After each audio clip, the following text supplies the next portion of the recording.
la lectura previa al mensaje de esta mañana. En esta ocasión es Mateo 9:35.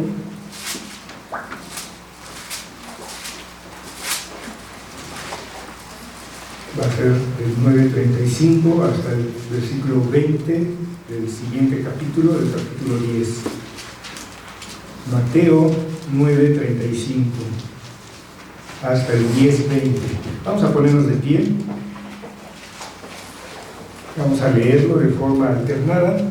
Vamos a leerlo varones primero, luego las damas, y así nos vamos alternando hasta el 10:20.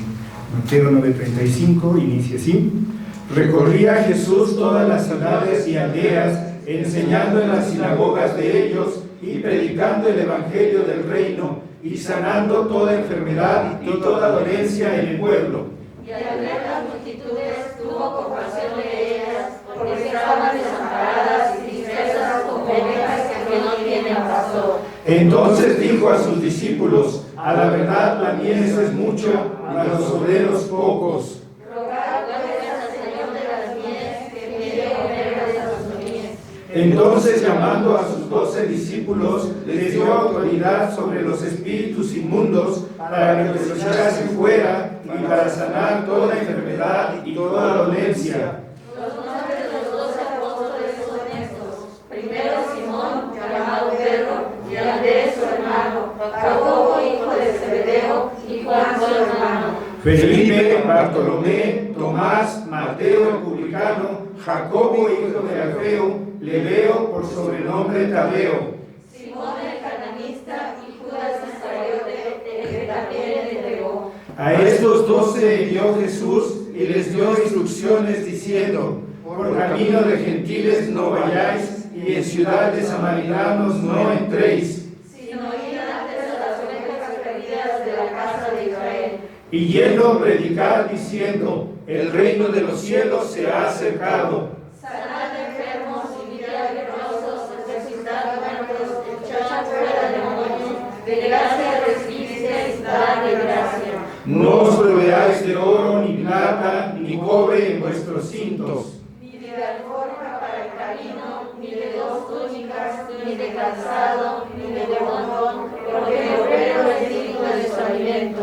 mas en cualquier ciudad o aldea donde entréis, informaos quién en ella sea digno, y posad allí hasta que salgáis. Y al entrar en la casa, saludadla. Y si la casa fuere digna, vuestra paz vendrá sobre ella, mas si no fuere digna, vuestra paz se volverá a vosotros. Y si alguno no os recibiere ni oyere vuestras palabras, salid de aquella casa o ciudad y sacudid el polvo de vuestros pies. De cierto os digo que en el día del juicio será más tolerable el castigo para la tierra de Sodoma y de Gomorra que para aquella ciudad. He aquí yo os envío como ovejas en medio de lobos.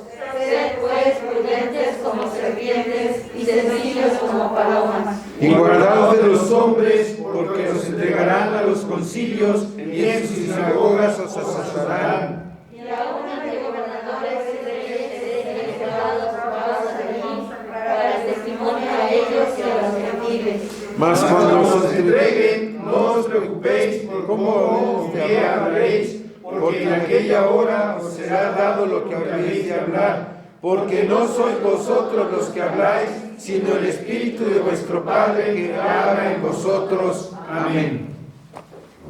Entonemos el himno, libro santo por Dios inspirado, himno número 44. De la segunda parte del himnario, las Sagradas Escrituras, escrita por Plutarco Arellano.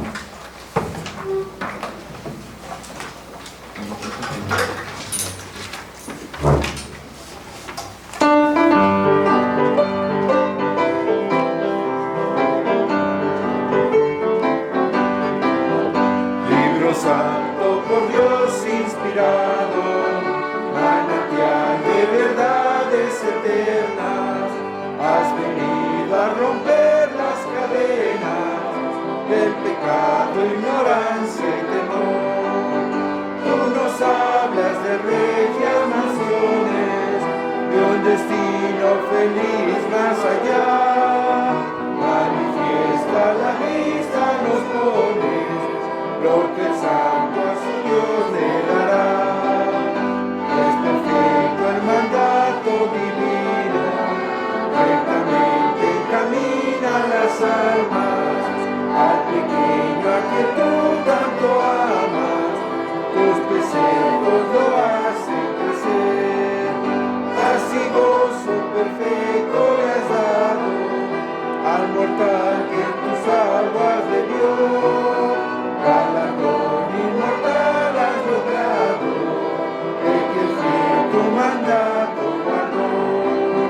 Sigue siempre brillando en el mundo, que al brillar de su luz desconoce.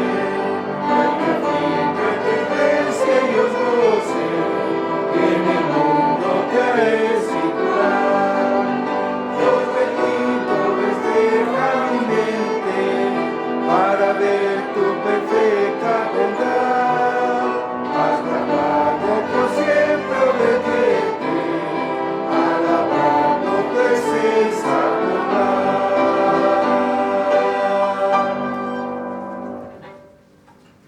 Tomen su lugar. A continuación tenemos el mensaje de esta tarde: Ginebra, sede cultural y misionera.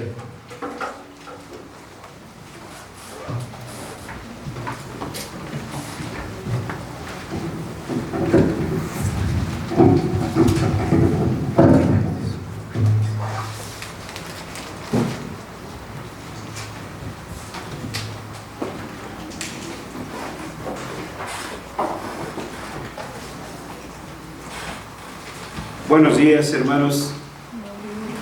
Buen día. Una vez nos encontramos cumpliendo con el mandato del Señor, que proclamemos su gloriosa majestad, que proclamemos su poderoso evangelio, como se lo dijo a sus discípulos: lo que oísteis y visteis de mí, proclamadlo desde las azoteas. Hoy iniciamos la conmemoración de 503 años del inicio de la Reforma Cultural. Tristemente, en no pocas iglesias, y sobre todo en las nuestras, le llaman la Reforma Protestante. Y acabo de oír un pastor que habló de la Revolución Protestante.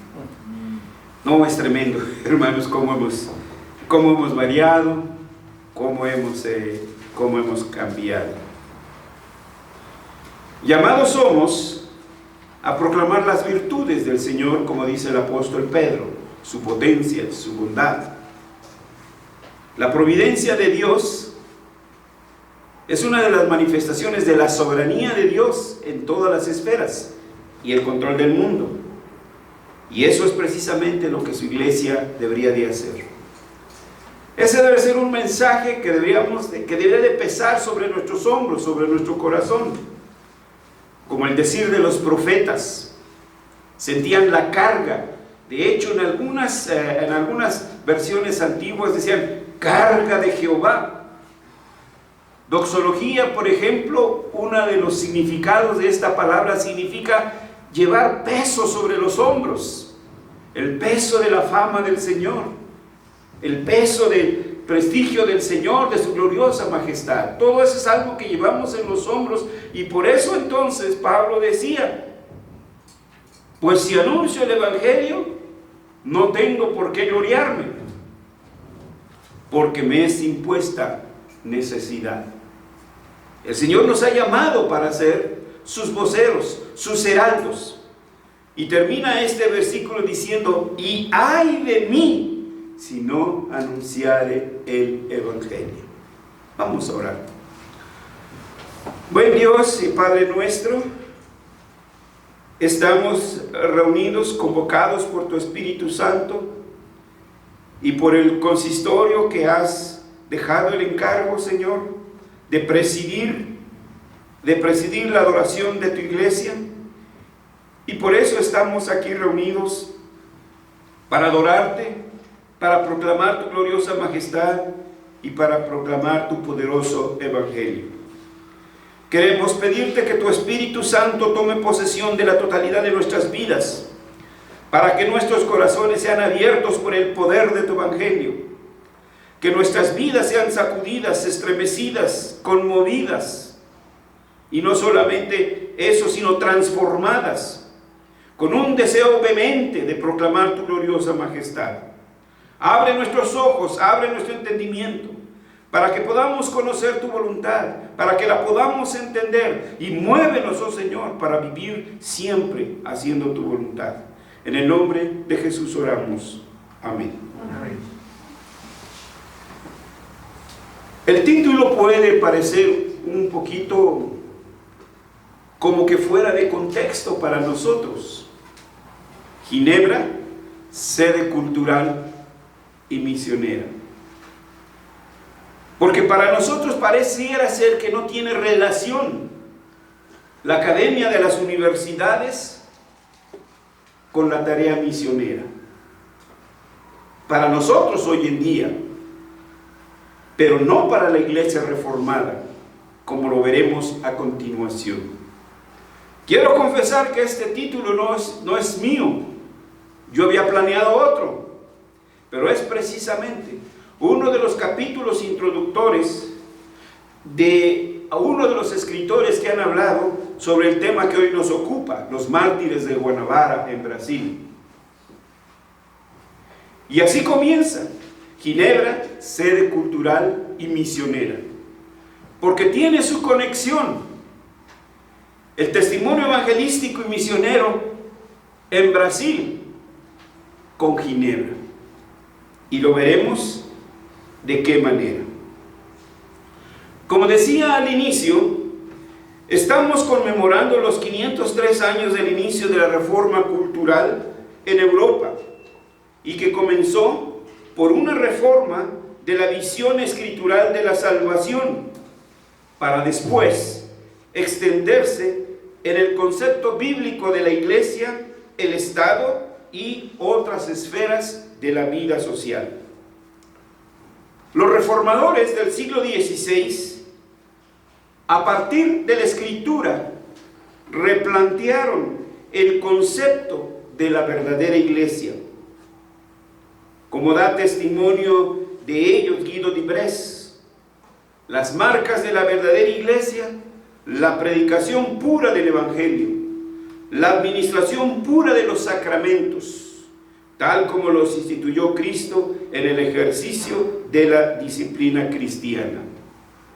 Tres principios fundamentales que han de marcar nuestro testimonio cristiano, que en donde estemos salga de nuestro corazón la proclamación del evangelio. La importancia y la trascendencia de la Santa Cena y de la participación de la iglesia. Esta creo que ha pasado ya desapercibida por nosotros. Poca importancia, se anuncia con anticipación: tal fecha habrá Santa Cena. Y no hacemos ningún esfuerzo extraordinario para agendar ese día, para separar ese día. Simplemente si algo pasó, pues no voy y ya, y punto. Y esto se nos ha olvidado, hermanos. Y este es el testimonio de los reformados. Cuando le compren el melate y le peguen al melate y vayan a Río de Janeiro, pero no vayan en la época de carnaval, vayan a otra época. Enfrente de la catedral presbiteriana que hay ahí, en un parquecito, hay un monumento a la primera Santa Cena que se celebró ahí en Guanabara, Brasil. La importancia que le daba la iglesia a este evento, la Santa Cena. Y por eso este fue uno de sus artículos, ¿sí? La administración pura de los sacramentos, y no se diga el ejercicio fiel de la disciplina cristiana. Y tan es así que a Calvino le tocó en su iglesia presidir la disciplina de uno de sus hermanos, y presidir la disciplina también de la hija de Idelette por adulterio, porque la disciplina en la iglesia debe ser una de las marcas de la misma. Todo este legado tenía que ser transfundido a las nuevas generaciones, a las nuevas iglesias. Asimismo, es menester señalar que de manera escritural fueron los reformados quienes señalaron los alcances y los límites de los oficios exclusivos del Estado y de la Iglesia. Hoy se cuelgan la medalla los congresistas para decir que ellos son un Estado laico y que ellos han propiciado una separación de Iglesia y Estado. No, no es así. Fueron los reformados. Fueron los reformados quienes hicieron esto. La Iglesia entendió que su oficio era presidir los cultos, desempeñar su tarea evangelística y asumir su tarea educativa. Otro de los principios de los cuales hemos hablado, del triple oficio de la Iglesia: la adoración, la evangelización y la educación. Ejemplo de esta visión reformadora la encontramos en Ginebra, en Lausanne, o Lausanne como ellos lo pronuncian, Zúrich, Escocia y otras ciudades reformadas, que aún en la clandestinidad trataron de guardar estas marcas de la verdadera iglesia. Y todo esto desembocó también en su tarea evangelística, en su tarea misionera. La idea generalizada de hoy en día, cuando se habla de hacer trabajo misionero, es salvar almas, hacer discípulos y fundar iglesias. ¡Qué cortedad de visión! La iglesia reformada hizo esto, pero caminó una milla más, una legua más. Y cuando se habla hoy en día de hacer discípulos, estamos hablando simplemente de líderes eclesiásticos que sepan repartir folletos, que se aprendan las 4 leyes espirituales, que sepan tocar la guitarra, el bajo, o no sé, y ahí lo reducen el discipulado. La imagen de un misionero es muy a menudo distorsionada a lo que era el misionero de los tiempos de la Reforma, como lo vamos a ver un poquito adelante. Hoy en día no es difícil que un misionero sea un hermano habilitado, con un curso de discipulado, y con eso ya está listo para irse de misionero. O un espontáneo como en las corridas de toros. Bueno, ni aún ahí, porque ciertamente hay espontáneos, pero ustedes saben que en cuanto salta al ruedo, de inmediato lo sacan. Hoy hay espontáneos que quieren ir a predicar, y qué bueno que haya ese celo, pero hay un orden, hay una manera establecida de hacerlo, y esa es la que no debemos de brincarnos. Juan Calvino tenía la convicción de que Dios quiere que sus siervos sean bien educados, personas de una mente superior, especialmente los pastores, pero también los oficiales de gobierno, los médicos, los abogados y todos los que debían ejercer cargos públicos. Entonces vean la visión reformadora de la educación. La educación debía abarcar una gama grande. El discipulado incluía no solo a los pastores, de un entrenamiento disciplinado, académico y serio. Tal vez porque no existían los hornos microondas, tenían que hacer todo esto lento. Pero hoy hay licenciaturas de 2 años. Vean en los panfletos del metro. Y los evangélicos no nos hemos quedado atrás. Materias que pasan con una conferencia al semestre.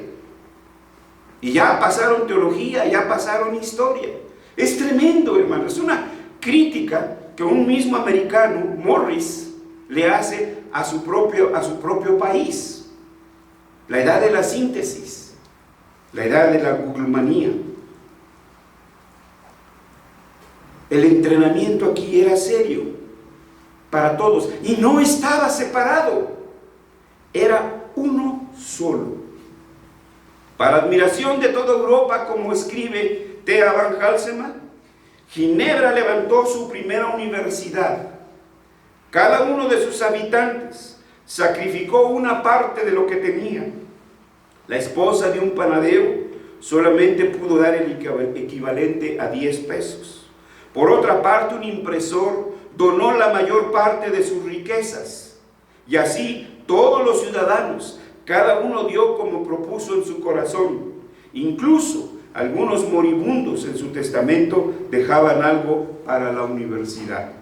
Fue una universidad verdaderamente autónoma, libre, independiente del Estado e independiente de la iglesia. En los arcos del pórtico se escribieron 3 textos bíblicos en 3 diferentes lenguas: el hebreo del Antiguo Testamento, el griego del Nuevo Testamento y el latín, la lengua de los eruditos y de los padres de la iglesia. El temor de Jehová es el principio de la sabiduría, Proverbios 1:7.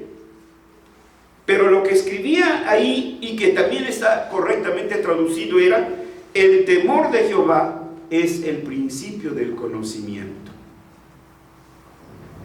Para no dejar que sabiduría sea una palabra exclusiva de los filósofos. El temor de Jehová es el principio del conocimiento.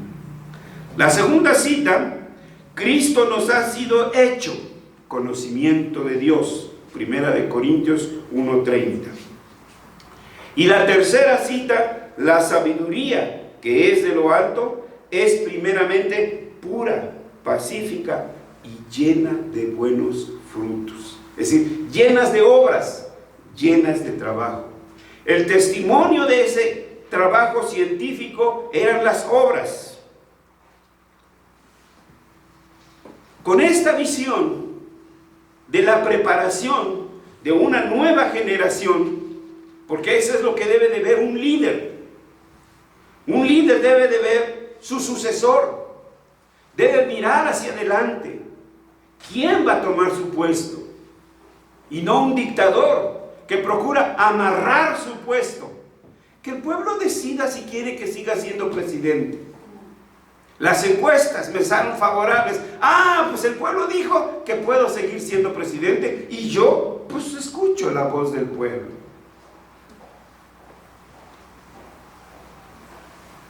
Calvino entonces invitó a los eruditos de la fe reformada para dar clases en la universidad. No era podólogo, no dominaba todas las áreas, ¿sí? No era un teólogo que pues se iba a meter con el médico, no, mira, así debes de hacerle acá, así debes de hacerle allá. No, ¿qué te pasa, no? O un médico diciéndole al pastor, mira, así tienes que hacerle aquí. No, ¿qué te pasa? Son diferenciación de esferas. Y esto lo entendió bien Calvino, por eso entonces invitó a otros eruditos. Es triste, lo he visto en algunos casos. No me estoy refiriendo a ninguno de los de aquí, pero sí en otros lugares de primera mano, y podría citar sus nombres, pero por supuesto no los voy a mencionar. De hermanos que en su jubilación, médicos, ingenieros, abogados, hasta porque si lo van a identificar si lo digo, ¿sí? Cuando se jubilaron, ¿qué querían ser? Misioneros, pastores, predicadores. Algunos se fueron al seminario y terminaron, otros no. Bueno, por supuesto que alguien pudiera ser que estuviera llamado, pero no necesariamente todos. ¿Cuál es entonces el papel de una generación adulta? Preparar a las nuevas generaciones. Y esto yo creo que sería una tarea que deberían de pensar nuestros jubilados de hoy o los que se van a jubilar. Y entonces preparar a esas nuevas generaciones. De la inauguración de la Academia de Ginebra a la muerte de Calvino no pasaron muchos años, hermanos, no más de un lustro, y Calvino murió, pero dejó ese legado. Calvino, entonces, decíamos, invitó a los eruditos de la fe reformada para dar clases en la universidad. Precisamente en esa época, Berna quiso subyugar a la Universidad de Lausanne. Beza y Viret renunciaron para no sacrificar sus convicciones de fe y fueron invitados para ser profesores en la Universidad de Ginebra. Antes de que el edificio quedara terminado, la facultad ya estaba constituida y ya estaba designado su primer rector, Teodoro de Beza. Ese es trabajo con visión, trabajo de a futuro. Siempre debemos de ver una milla adelante. ¿Qué voy a hacer hoy, aquí y ahora? Estoy haciendo esto. ¿Qué voy a hacer mañana? ¿Ha pensado en su vida? ¿Qué será en un año? ¿Qué va a ser en 2? ¿Qué va a ser en 3? Solo los pollos, creo, no piensan más que en ir por el granito. Pero nosotros tenemos que ver siempre eso hacia el futuro.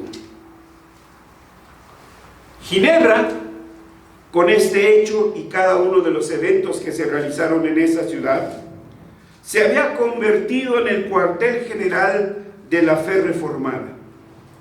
Tenía un líder mundialmente reconocido, una iglesia fiel a la palabra de Dios y un pueblo con un testimonio de fe fundamentado en la sana doctrina y una vida dirigida por los principios escriturales aplicada en los trabajos diarios de la cotidianidad. Y aquí es donde entra entonces su relación con Guanabara. Desde este cuartel general surgieron líderes en todas las esferas, funcionarios de Estado, médicos, abogados, teólogos, predicadores, misioneros.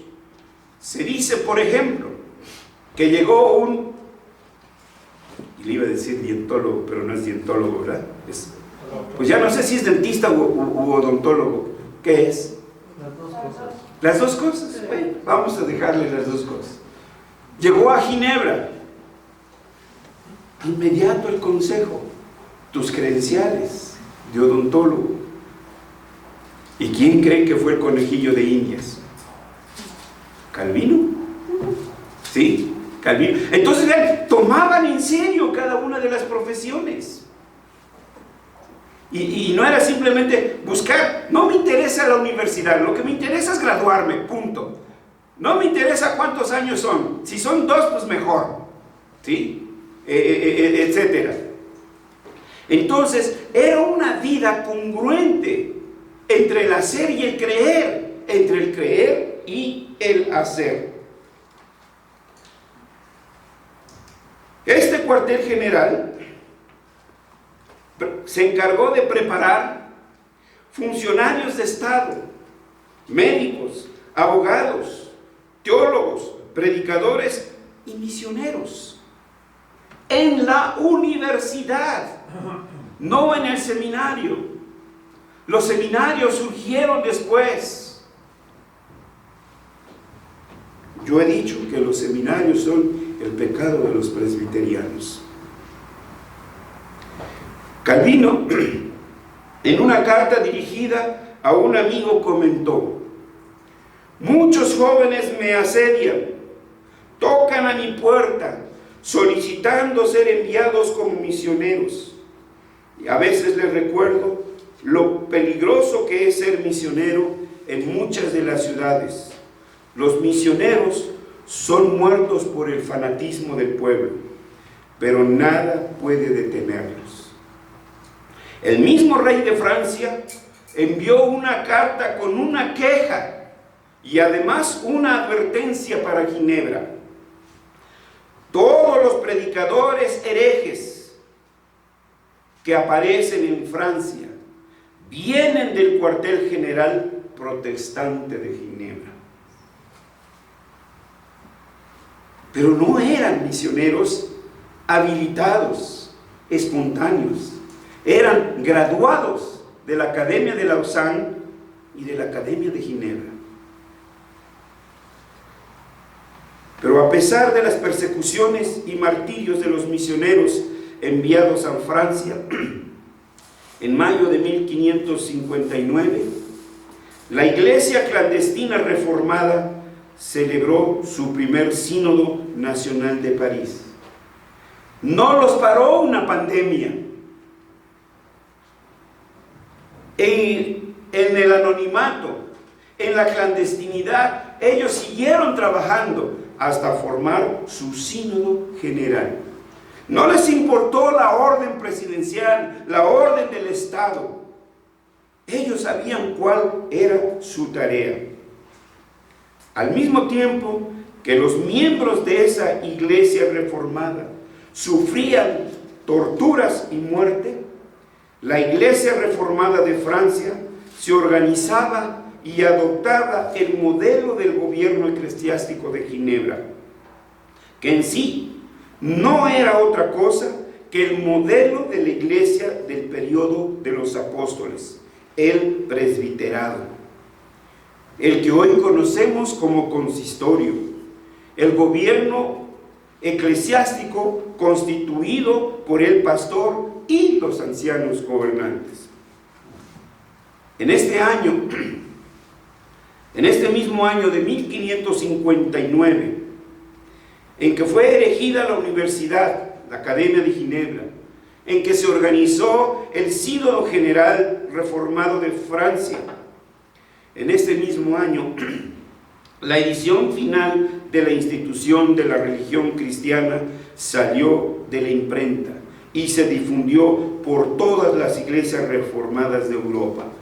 Un folletito evangelístico de 1000 y tantas páginas.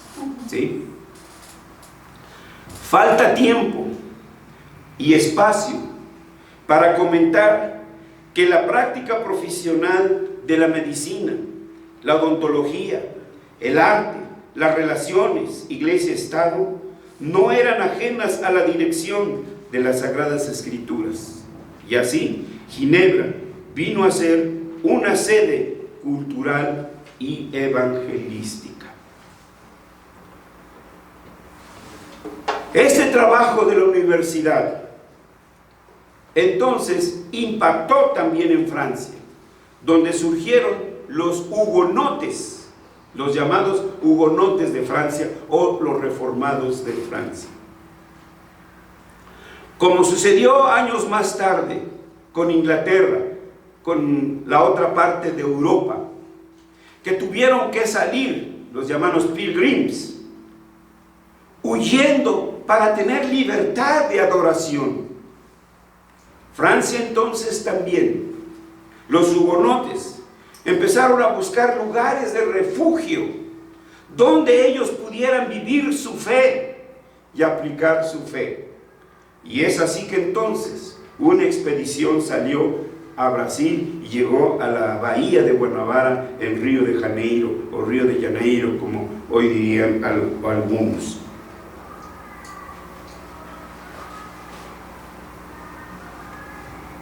Como se verá más adelante,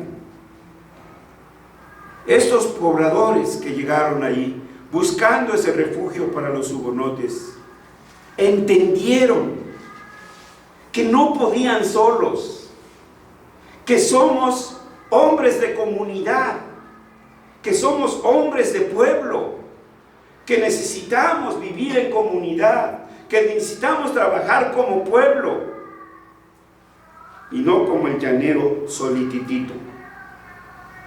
Escribieron una carta a Brasil pidiendo apoyo misionero. Los reformadores de este siglo debemos recuperar el celo evangelístico y misionero de la Iglesia apostólica y de la Iglesia reformada. Nosotros como Mesías hemos tenido oportunidades de labor misionera y las hemos desperdiciado. Huasca, Guerrero, se me olvida ahorita su nombre. Atoyac, sí, gracias hermano. Atoyac y otras que hemos tenido la oportunidad. Y el único, según nosotros, no tenemos dinero. Ginebra tampoco tenía dinero. Calvino era paupérrimo, ¿qué digo pobre? Paupérrimo. Y si hay un grado superlativo más grande que paupérrimo, pues ese sería Calvino. Porque él no tenía, como aquí decimos en México, ni en qué caerse muerto.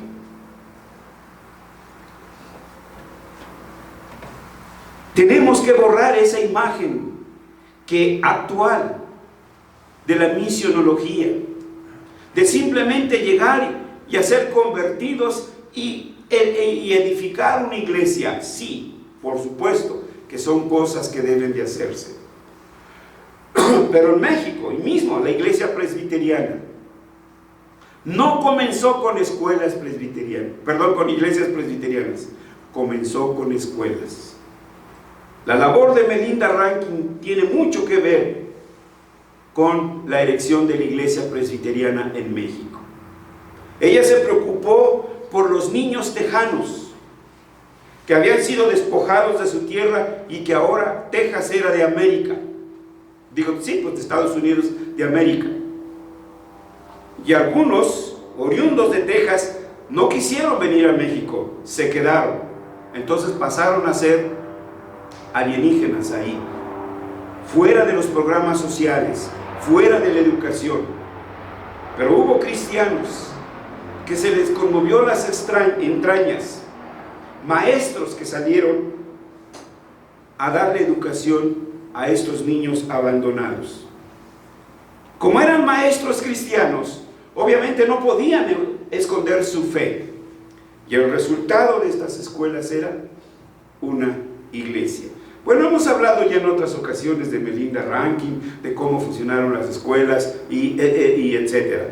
Pero si alguien quiere, es más, ya está incluso en internet, pueden encontrar de Melinda Rankin, 20 años entre los mexicanos. Espero que no terminen llorando como su servidor, porque de veras es estrujante ver, hermanos, cómo la entrega de estos hombres, las persecuciones que se vienen y todo eso. Concluyendo, hermanos, los misioneros no se improvisan, los evangelistas no se improvisan, hay que entrenarlos, hay que prepararlos. Los misioneros, los evangelistas, no son llaneros solitititos autónomos e independientes que inician o hacen su labor al margen de una iglesia institucional. Esos evangelistas de hoy en día que se jactan de que miles entregan su corazón a Cristo, quiero saber a qué iglesia pertenecen, a qué iglesia dan cuentas como Pablo, que regresaba y daba informes a Antioquía. Esa visión reformada y apostólica se ha perdido. No podemos entonces improvisarnos.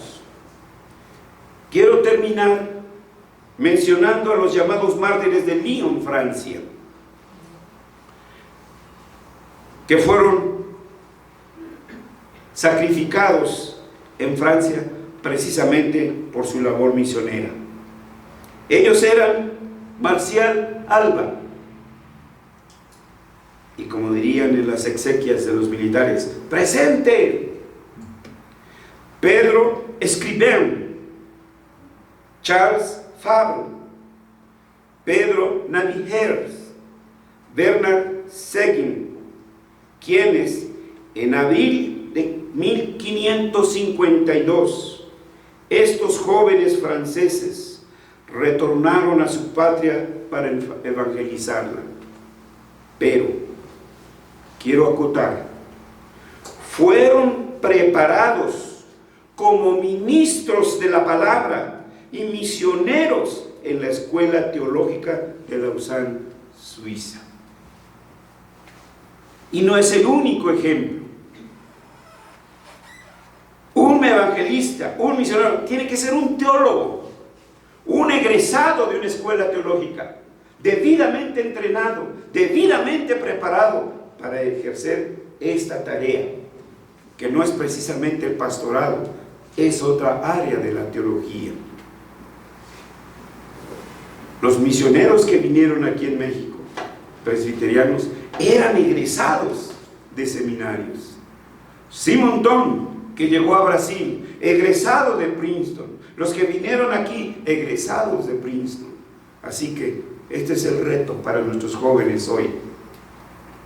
¿Quieren ser misioneros? Bienvenidos. Pero hay la obligación de entrenarse 6 años en las aulas de esa institución. ¿Quieren ser pastores? Bienvenidos. Los necesitamos, los deseamos, pero tienen que prepararse, tienen que sacrificarse, tienen que quemarse las pestañas. Nada de que, ay, me duele la cabeza, ay, me duele el corazón, ay, me duele. No, hay que echarle todas las ganas. Es un entrenamiento sistemático, disciplinado, académico. Y es el sacrificio al que muchos no estamos dispuestos a llevar. En el pasaje que leímos dice, rogad al Señor de las mies. Debemos de seguir rogando, hermanos, al Señor de las mies. Que toque el corazón de nuestros jóvenes, el corazón de nuestras señoritas. No solamente pueden ser pastoras, hay un campo muy abierto en su entrenamiento. Que mueva los corazones de los padres para que cuando un hijo exprese su deseo de prepararse para servir de esta manera en el reino, no sean las primeras piedras de tropiezo. Te vas a morir de hambre. ¿Qué vas a hacer? No, mejor ponte a estudiar esto, mejor ponte a estudiar lo otro. Así que, hermanos, como iglesia también debemos asumir nuestra responsabilidad. Cuando un joven, cuando una señorita, cuando un hermano exprese su deseo, y no solo exprese su deseo, sino empiece a estudiar. Ah, ¿estás estudiando? ¡Qué bien! Dios que te bendiga. No, hermanos, algo anda mal aquí y es algo que tenemos que arreglar. Que Dios nos ayude a asumir nuestra tarea evangelística y misionera como iglesia que ha surgido de la Reforma. Oremos. Nuestro Padre y nuestro Dios, gracias te damos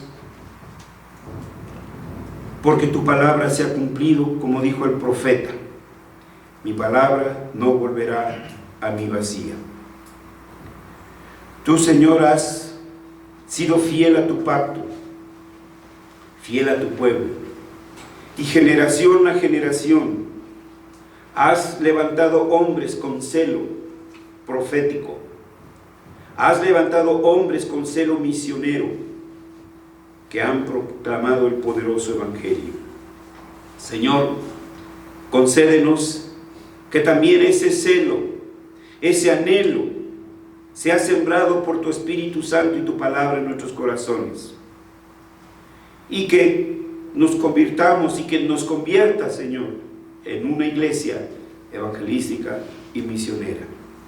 Te lo rogamos en el nombre de Cristo Jesús. Amén. Amén.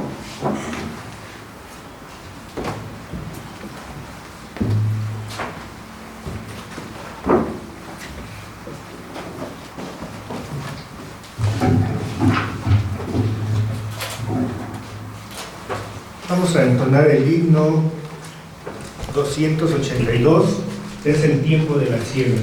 Himno 282. De la parte número 13 del himnario que dice La Juventud, escrita por Charles H. Gabriel, la traducción de manera anónima.